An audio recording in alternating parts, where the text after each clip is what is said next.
By the mid-1800s, it was clear that slavery was no longer morally tolerable in a country that claimed to be based on the enlightened ideas of individual freedom and human equality.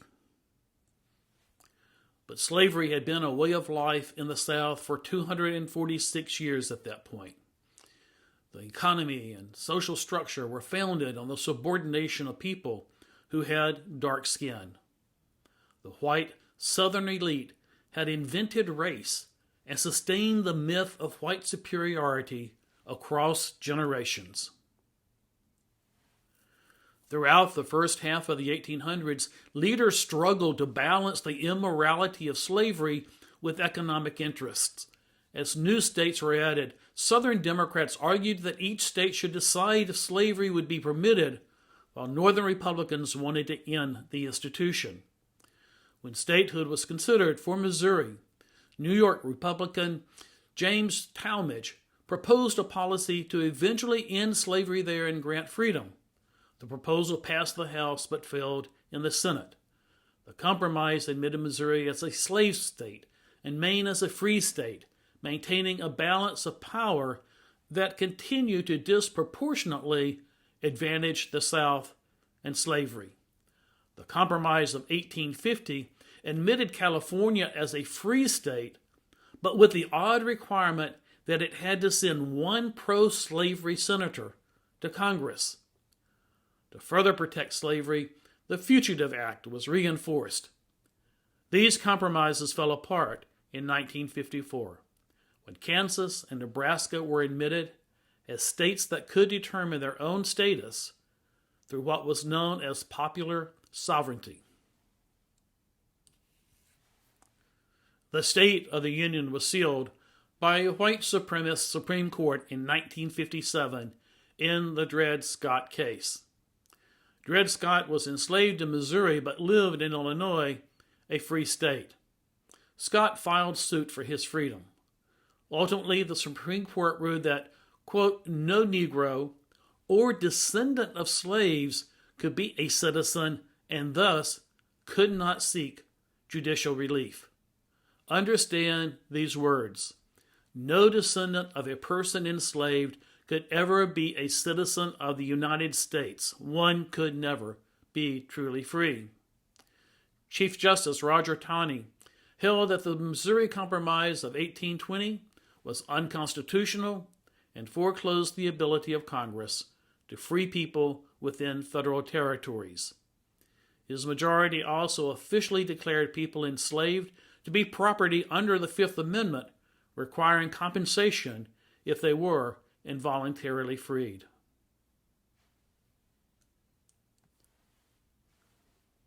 Northern states had been gradually eliminating slavery since the late 1780s, and most had done so before the Civil War.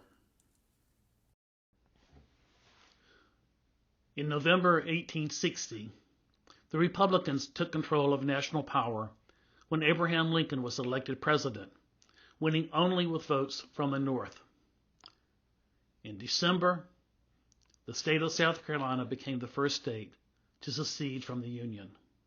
In January, Mississippi, Florida, Alabama, Georgia, and Louisiana left. Texas in February. And on April 12, 1861, Confederate troops in South Carolina fired on Fort Sumter.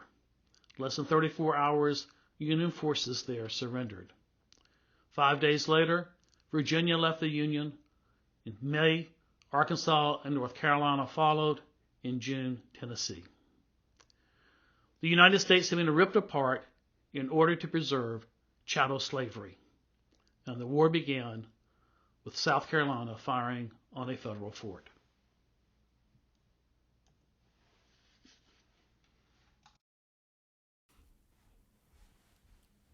With over 600,000 casualties, the Civil War remains the most costly conflict in the nation's history. But it ended slavery. The 1863 Emancipation Proclamation only freed people in southern states that were then fighting the Union. The Congress also repealed the Fugitive Slave Acts. Real change came with the 13th Amendment that abolished slavery. The 14th Amendment overturned the Dred Scott case and granted citizenship to the people newly freed. The 15th Amendment granted the freed people, the freed men, the right to vote. But it would take another 50 years before black and white women would gain that right in 1920 with the ratification of the 19th Amendment.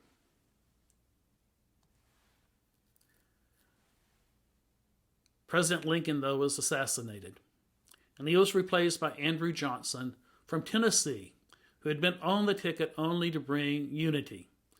Johnson was a segregationist, sympathetic to the South, and he began to restore the Southern states to the Union and to let the Confederate white power structure regain control. The aim of the Southern whites was to maintain white supremacy and keep blacks in subordination in a system as close to slavery as they could get. The so-called black codes, along with sharecropping and convict labor, were designed to effectively re-enslave those whom the Civil War had freed.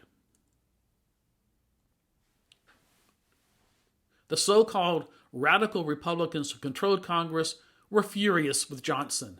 They would not let the high price of the Civil War go for naught. Accordingly, they took the U.S. into the most dramatic period of equality in our history. The 1866 Civil Rights Act protected African Americans from the black codes. The Reconstruction Acts took power away from the Southern Old Guard and placed control of Southern governments under federal military commanders. The 1870 Enforcement Act protected the 15th Amendment's right to vote by prohibiting intimidation of African Americans by forces such as the Ku Klux Klan. Subsequent enforcement acts put national elections under federal control and authorized the president to use the military to carry out such acts. And the 1875 Civil Rights Act granted full and equal access to public accommodations. The Congress even tried to impeach Johnson, failing by a single vote. The United States was on its way to forging a new nation, conceived in liberty and dedicated to the proposition that all men are created equal.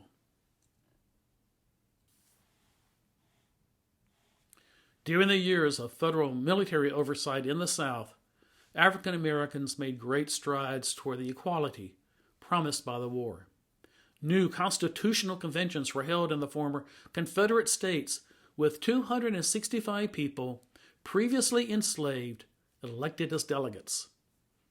African Americans were elected to federal, state, and local positions. 16 African Americans elected to Congress. Hiram Revels from Mississippi was the first black U.S. Senator. Joseph H. Rainey from South Carolina, the first black U.S. representative. Over 600 African Americans were elected to state legislatures, hundreds elected to local offices. And by 1870, 250,000 African American children previously denied education were finally attending schools.